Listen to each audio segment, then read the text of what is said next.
आप कभी इस्लाम की हिस्ट्री पढ़ो, पूरी दुनिया में अंधेरा था, पूरी दुनिया में, और उस अंधेरे में मोहम्मद साहब लैंप लेकर खड़े हुए। हुजूर साहब गुजरते थे एक रास्ते से, कोई महिला उनके ऊपर डेली कूड़ा फेंकती थी। हमारे आपके ऊपर फेंक दे हम तो गोली चला दे तुरंत। पैगंबर, पैगंबर, हम तो उसके सामने कुछ है ही नहीं। पैगंबर, मालिक का सीधा हाथ है उस आदमी के सर पे। एक दिन उस महिला ने कूड़ा नहीं फेंका, वो मकान के अंदर गए, पता किया कि मोहतरमा कहां है, पता चला बीमार है। गए, हालचाल पूछा, कहा मालिक से दुआ करूंगा कि आप जल्दी ठीक हो जाए।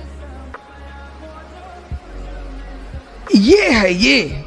Finally, Sarah says there is a hadith about an old woman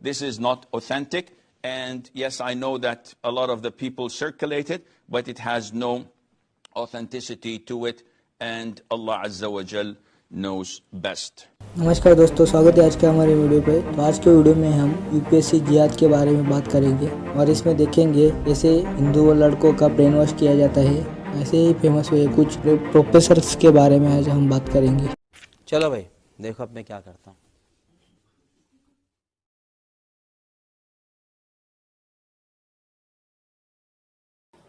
12th century नहीं, चल छोड़ो, सेंचुरी नहीं भी याद है, वैसे 7th एंड 8th सेंचुरी है। बट पर्पस क्या था भक्ति कल्ट का? इक्वालिटी। कोई मुद्दा बताओ इंपॉर्टेंट। एक्चुअली कुछ नहीं हुआ था, इस्लाम आ चुका था। इस्लाम था बहुत liberal, it was talking about equality. कोई कास्ट सिस्टम वगैरह था नहीं।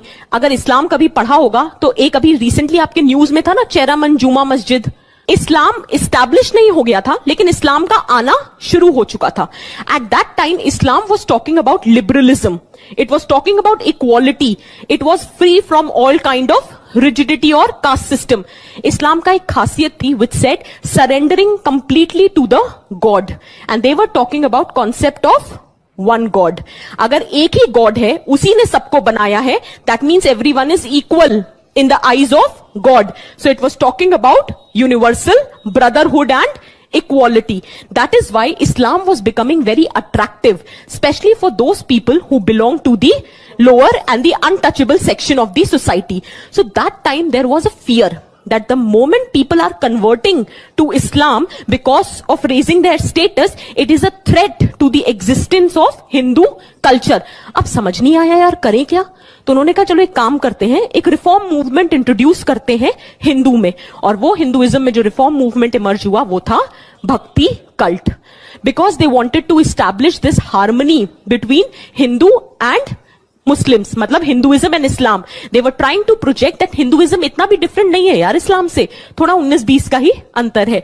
सो bhakti cult was talking about complete surrender, complete devotion to the religion. Is that very control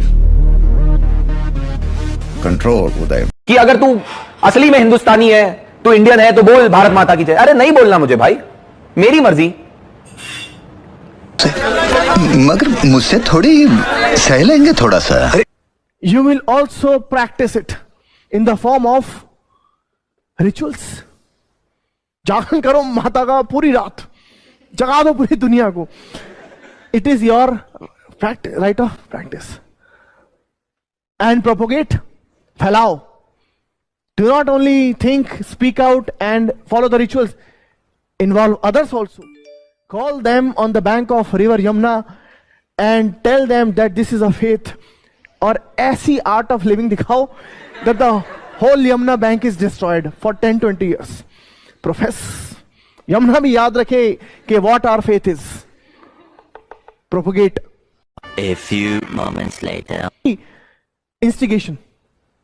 भड़काने की जगह लोग लड़ने मरने को तैयार है। Sonu Nigam the best case right now. What did he say? Loudspeakers from masjid disturb me. अब इतनी परेशानी है, इतना पैसा भी है, साउंड प्रूफिंग करवा लो। क्या बोला तूने? अब इतनी परेशानी है, इतना पैसा भी है, साउंड प्रूफिंग करवा लो। Why are you so much bothered? इतने परेशान है उसके लिए, समझ रहे हो? नमस्ते। चल के हिंदू भाइयों शेर बनो, जवाब दो। ना शेर बन सको तो शेयर करो, दबा के शेयर करो।